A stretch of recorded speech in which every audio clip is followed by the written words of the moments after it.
Ayan everyone, so while waiting doon sa pinapatuyo natin mga labahan is mangunguha po sana ako ng mga pako guys sa bago umuwi. Pero nadatnan ako dito ng gutom guys, kaya dito na lang po muna tayo kakain. So meron tayo ditong fresh na papaya with sardinas guys. Tapos yung napakainit na kanin. So kain tayo dyan. Sobrang sarap talagang kumain kapag nandito tayo sa tabi ng ilog, di ba guys? I don't know kung anong meron dito, pero pag dito ka po talaga kumakain, sobrang grabe. Mapaparami ka po talaga ng kanin, tapos parang ang sarap lang po talagang kumain dito sa tabi ng ilog. Kain tayo dyan.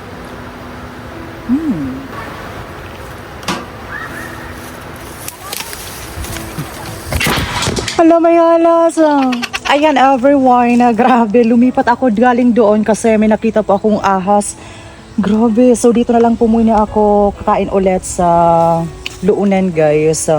Kasi later on is magmuha na tayo ng pako guys, para may maulam na tayo mamayang gabi.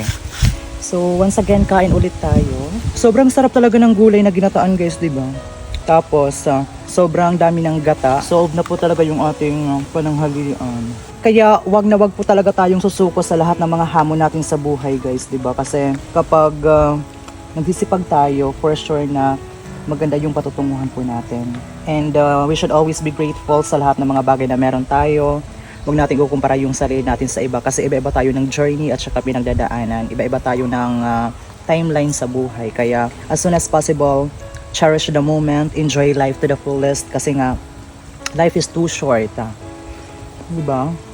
And of course, lagi lang po sana natin tatandaan na nandyan yung Panginoon para sa atin, para gabayan tayo sa lahat ng mga ginagawa natin sa pang-araw-araw.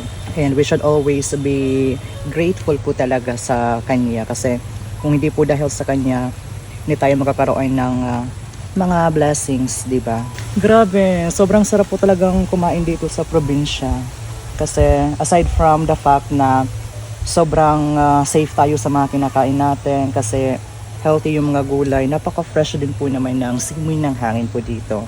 For sure na busog ka po talaga.